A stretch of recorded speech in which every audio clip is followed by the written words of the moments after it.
सच्चा प्रेम रे केही दूरे गले भी से फेरी आसीबार संभावना थाए।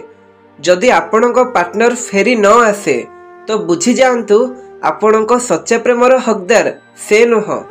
जणे ज्ञानी मनीष काहाकू ब्लॉक किंबा अनब्लॉक करि न थाए। से देखुथाए आउ देखुथाए जेबे सबु किछि देखि निए केवल ताकू छाड़ी दिए आउ इग्नोर करि दिए। दुनियार भिड़ रे मनीष सबु किछि भूली जाए। केते भी मौज मस्ती रे माति थाओ ना काहींकी किंतु निरला रे से ताकू मने पकई थाए जहाकू से हृदय रु प्रेम करुथाए। निश्वास बंद हेले मनीष केवल थरे मरी थाए किंतु केही निजर मनीष हाथ छाड़ी देले मनीष प्रति मुहूर्त रे मरुथाए। प्रेम ता सहित अधिक होई न थाए जा सहित आमे रही थाओ बरम ता सहित अधिक होई थाए जहा बिना आमे रही पारि न थाओ। मरिबा वाला तो काहाकू न जानी दिने मरी जाए।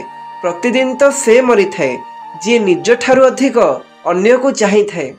एका बसी कांदिबा कौनसी मरण ठारू कम नुहे जेउठी प्रश्न निजर आउ उत्तर भी निजर होई थाए। काहाकू साहाय्य करिवा पई केवल धन दरकार होई न थाए सेथिपई गोटे भल मन दरकार होई थाए। मनीष दुईटी जिनिस केबे भूली न थाए निज लोक देइथिबा दुख आउ अजणा लोक देइथिबा इज्जत। संपर्क को केबे धनर नजर रे देखनी फ्रेंड्स। सबु बेले साथ देवा वाला प्रायतः गरीब ही होई थाए। संपर्कर सुंदरता परस्पर कथा को बुझीबारे थाए।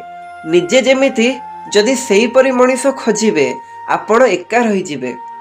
कौनसी व्यक्ति को सहाय्य करी आपण दुनिया तो बदलई पारिबेनी किंतु सेही व्यक्तिर दुनिया को निश्चय बदलई पारिबे। अपेक्षा करनी फ्रेंड्स। जेतिकी तुमे चिंता करूच ताठू अधिक गति रे जीवन सरी जाउ थाए। जेउ मनीष को आमे सबुठू अधिक भल पाते जीवन रे सेही मनीष आम ठारू सबुठू अधिक फायदा उठेई थाए।